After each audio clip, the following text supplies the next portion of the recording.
Netflix looks poised to equalize average revenue per member between ad and ad-free viewers. The trade desk scored a win with DirecTV for its Ventura TV OS, as did Fubo with ESPN. Listen on.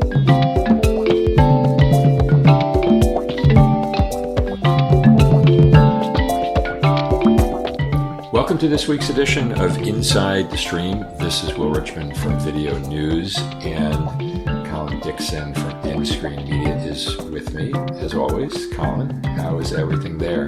Hey, it's doing great, Will.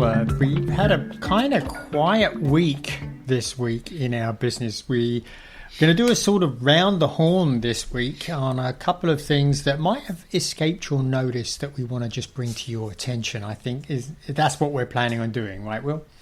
Yeah, exactly. And we're going to kick off. You've done some analysis recently on Netflix's ad-supported tier and how revenue from that tier now compares with the ad-free tier. And you're going to walk us through that analysis, which shows parity in sight. Parity in sight, indeed. And this was sort of triggered by some analyst firm. They made a forecast that Netflix was going to quote double ad revenue this year and earn about $3 billion. And I looked at that and I thought, I don't know, does that sound right or what? But certainly them saying they're forecasting Netflix will double revenue is no big deal, because Netflix actually said it themselves. Craig Peters, who's Netflix's co-CEO, said, I would say based on everything that we're seeing right now, we continue to expect that we will roughly double our advertising revenue in 2025. So no big announcement there. But that $3 billion number sounded a bit interesting to me. So I guess I wanted to get in there, Will. Take a look at that number and see if it held water. And what this all boils down to is the real goal, I think, of any SVOD provider that's introduced an ads tier is to at least earn as much money from ads from the ad viewer as to make up the difference between them and somebody that is watching without ads. And in this case, Netflix is a pretty tall deal. Their $8 is the cost of the ad tier, the standard with ads tier. And the standard without ads tier is $18. So that's a $10 difference, the biggest in the industry, I think, I think it is the biggest in the industry. So that's a kind of a tall order to actually make happen. And so what I did was I've sort of pulled together data which basically talks about how much Netflix is earning in CPMs, and that seems to be, the speculation there is between $20 and $30 per CPM is what they're earning these days. They had to lower it quite a lot when Amazon entered the market and flooded the market with all of its avails for Prime Video, about a year and a half ago. So that pulled their rates down. But basically it sounds like they have 94 million monthly active users. And I reckon that they've talked about the fact that they have 94 million monthly active users watching ads. So that's basically the bottom line here. And that, I think, equates to roughly 50 million homes. So if each of these homes generated $10 a month in ad revenue, Netflix would be earning about $6 billion more from ads in a year. Well, we can do a little bit better than that. We can do a sort of bottom-up analysis using that CPM number, Will, that CPM number of $20 to $30.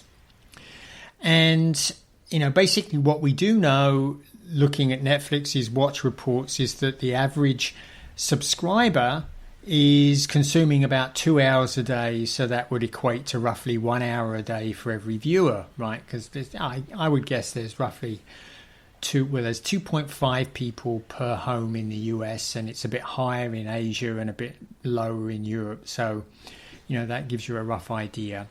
So if you assume 100% fill rate, then that means you sell every ad that you want to, and you get to your 4 to 5 minutes an hour, which is what Netflix says that they're delivering, then people would be seeing, each person would see between 240 and 300 ads a month. So when you crank that all out, that comes to about $9 to $17 a month per subscriber, because, you've got roughly 2 people per home, something like that. And I found some other data from a New Street Research estimate. They said that they thought Netflix fill rate would be about 45% in 2025. That sounds really light to me, but I'll ask you about that in a second. If you assume 45%, then what you get is between $4 and $8 per month per subscriber. So 4, super pessimistic. $8, I think, is a little bit more realistic. They're probably closer to 8 than 4. So, this analysis to me indicates Netflix is actually not that far from making up that $10 that it has to make ad and no ad viewers worth the same. So, I thought that was pretty interesting. So my question to you, Will, is I think you have the ad version of Netflix. Does a 45% fill rate sound about right to you? Are you only seeing 2 minutes of ads an hour? I would say I see more than 2 minutes of ads per hour. I am not sure exactly how that would relate to their fill rate, because I don't know what amount of inventory they would like to sell during that hour of programming. So the 2 minutes may be all that they sold, or it may be half of what they sold, half of what they wanted to sell, and the fill rate is 50%. So it's hard to say. I'll say from a viewer experience standpoint that the ad load, and I think I said this previously on prior podcasts, that the ad load on Netflix feels very reasonable, especially as it relates to the typical ad load on linear TV. And I've been watching, and I know linear TV ad loads can vary by programming type, but, as a point of comparison, when I've been watching MLB playoffs recently, the ad load is really challenging, as it is during NFL games. And I know we've talked about that in the past also. The Netflix ad load feels nothing like that. It's much more viewer friendly. Yeah. And it's really hard to say, because this is not like live where they have a fixed break size, right? So I'm sure Netflix is being clever. They're not showing you a blank space saying we'll be right back. They just, if they don't have an ad sold for that slot, they just close up the slot and you carry on watching your video. They could also be over delivering. They could be showing, giving ad buyers more ad views than they paid for. They could be doing that as well. But notwithstanding that, I think 45% really sounds kind of low to me. I think Netflix has certainly been pretty bold about saying that they're extremely pleased with how they did in the new fronts and their upfronts, and that they basically sold out the inventory they wanted to sell. So I have a feeling it's probably more like $8 than $4, and that's pretty good. They're really getting a lot of the way there to equalizing the revenue they're deriving from ad viewers to the ones that aren't watching ads at all. So, and by the way, I think they're probably way closer than Disney is, because Disney's engagement rate is so much lower than Netflix.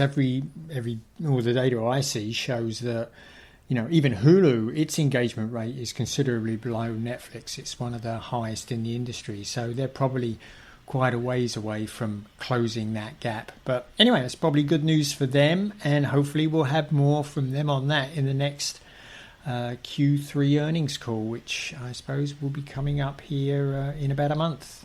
Yeah, and just very quickly on that same topic, you and I both noticed the report from MoffettNathanson late last week talking about optimizing streaming pricing, and them asserting that MoffettNathanson, that is, that Netflix's pricing strategy of keeping the ad-supported tier price relatively low at $8 a month versus the entry-level ad-free price at $18 a month has proven to be an effective strategy for Netflix in terms of both retaining subscribers and also optimizing revenue per subscriber. And I thought that was I thought that was an interesting take, because we all know that profitability in the streaming world has been elusive for most players, except really Netflix and YouTube and sort of marginally some others. So Netflix, in a way, is the model in the industry on the subscription side. And also worth noting that, as listeners will remember, for years, Netflix resisted the idea of an ad-supported tier. It seems quaint to go back to those times, given what you just said, 95 million subscribers now globally on an ad tier. I said 95 million monthly active users, not subscribers. Sorry, good clarification. Yes, active users. So anyway, they've come a long way. The point is they've come a long way, and they seem to have been very smart about how they've actually executed that ad-supported tier. Yeah. You remember when they introduced it? They introduced that ad tier right before they brought in password sharing curbs, yes. And which was a brilliant stroke. Brilliant. I mean, and then you look at what Disney did. Disney did sort of the opposite. They raised the price of their ad-supported tier right before they introduced it, and introduced their password sharing curbs. So, they could probably have had a better strategy there. But anyway, that's probably enough on Netflix. We want to talk a little bit about, we talked about Trade Desk Ventura OS. We interviewed Matthew Hennick on the podcast. There's a little bit of an update there. Yeah, a little bit of an update, and put this one under the category of TV OS updates, because you're going to talk in a minute about the latest update from Amazon, their OS on Fire TV sticks. But with respect to Trade Desk and DirecTV, as you said, late last week they announced that meaning Trade Desk, is going to be developing a custom version of Ventura TV OS. And again, that's the whole idea of Ventura TV OS, is very flexible to be customized.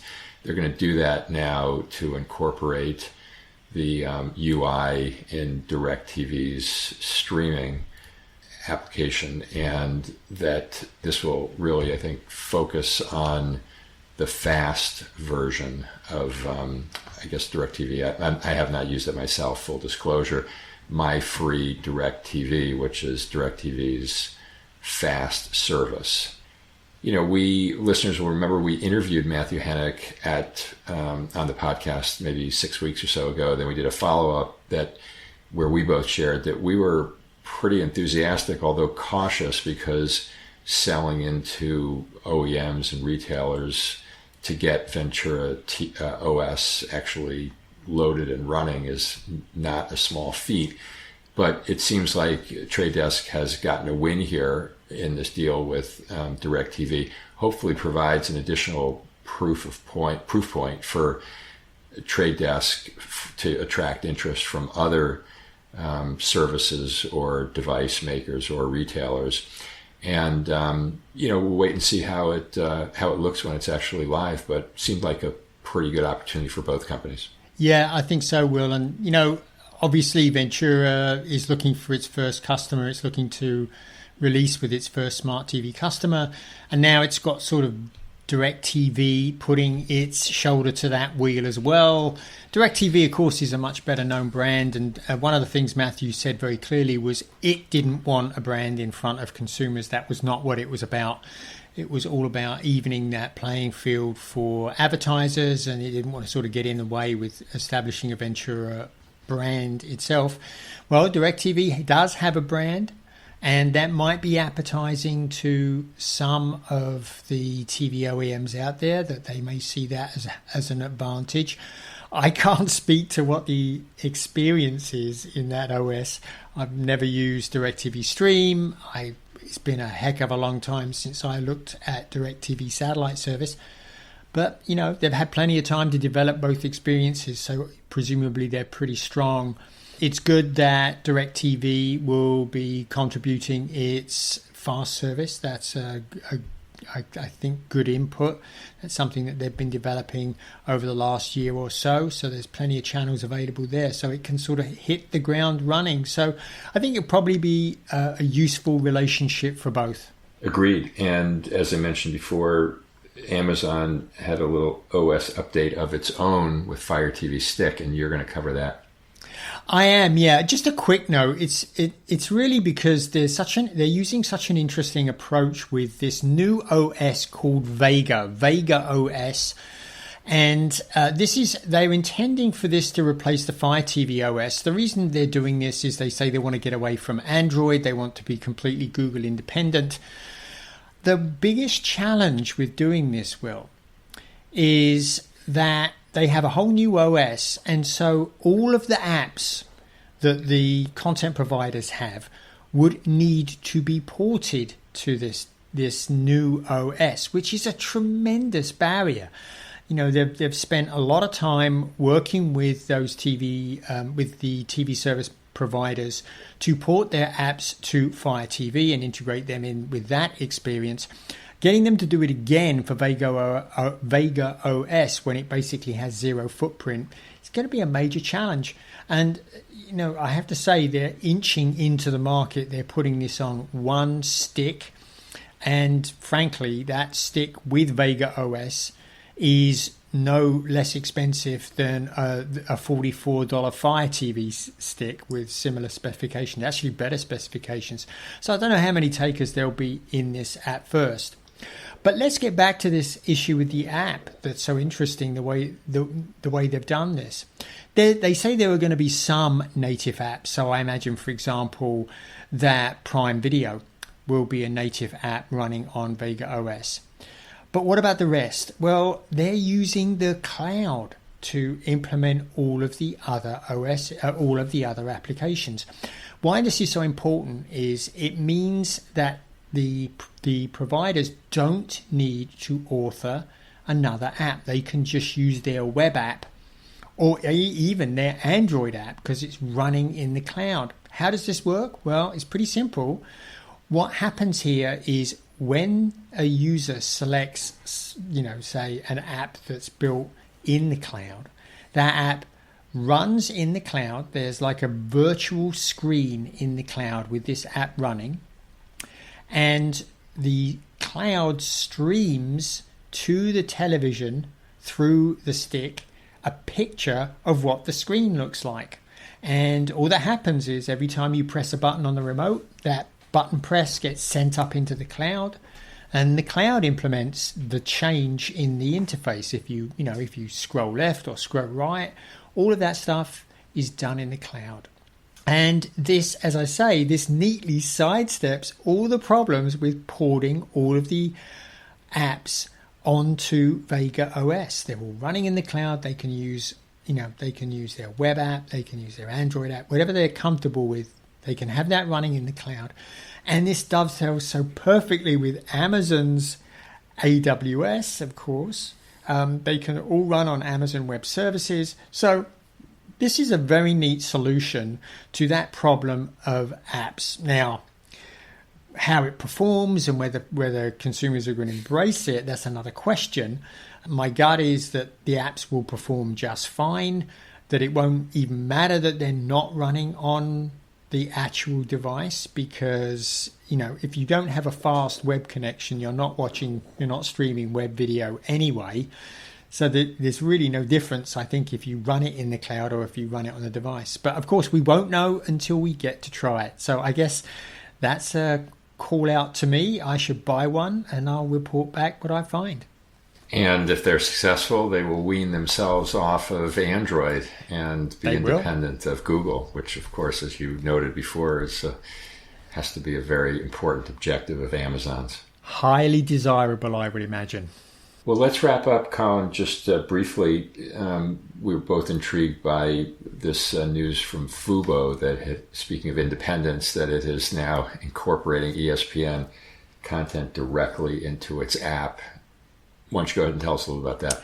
Yeah, this is a kind of interesting deal. So, of course, our audience will know that Fubo was embroiled in this big lawsuit to stop Disney, Fox, and WBD from launching this competitive sports service. The way Disney solved this was basically by offering to buy Fubo, giving it some money, and having it also run Hulu Live. Well, so I think that deal is sort of wending to a conclusion. I don't think it's closed, but I think it's getting close to being closed. So basically, Fubo is going to be owned by Disney and will be controlling at least the operation of Hulu Plus Live and completely controlling Fubo. Okay, that's great. One of the things that Fubo has done over the last few months is it's launched a much cheaper, well, not much cheaper, a cheaper sports service. I think it's about $40. So they have a sports tier now.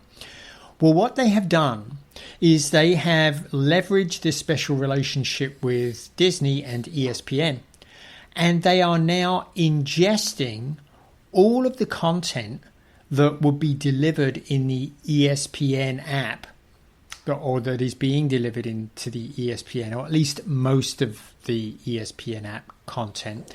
They're now ingesting that and making it available directly within the Fubo client. So what does that mean? Well, they're not ingesting everything because they don't need to. They already have the linear channels that are part of ESPN. That's already part of this sports tier inside of Fubo, if you're subscribed to it. So they don't need that.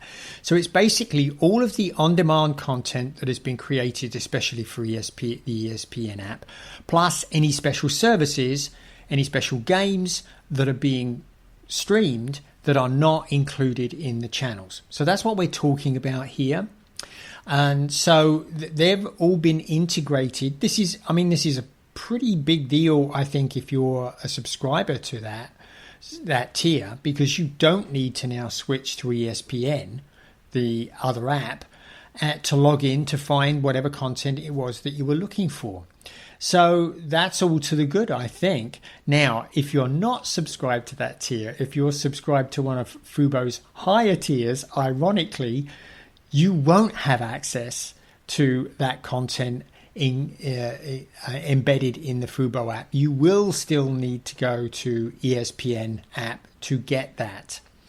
And one other thing that's not 100% clear here, and I imagine by design, is Bob Iger promised a whole bunch of super features that were going to be included in the ESPN app to just make it a better experience. Things like data, multi-screen, betting, and who knows what else they're planning on putting in there. I don't think those features will be available inside of the Fubo client, sports client. I think it will be primarily restricted to the video assets themselves, whether they be live or on demand. So I think this is a big coup for Fubo. They're the first ones to have done this. And actually, I think this is the first time Fubo has done this with any major app. So, more power to them. It's a great win for them. And I'm sure that subscribers to that sports tier will appreciate not having to switch to the ESPN app. Totally agree with you, Colin. I think it seems like a coup from a viewer experience standpoint for Fubo to offer this and for viewers to experience it. Caveat being, as you just said, unlikely that some of the advanced features that Bob Iger and others at ESPN have touted as part of the ESPN app experience will be available within the Fubo experience, because that's the way ESPN will, I think, manage to keep a lot of folks coming into their own app, which of course is, I think, ultimately what they want, because better monetization, engagement, data, etc. Yep. So, it's a win with a little asterisk, I would say. I would agree. Absolutely. Okay, well, we covered a lot, Colin. I think that's it for this week. So thanks, everyone, for listening in. And thanks, Colin, for another great episode. Thank you, Will.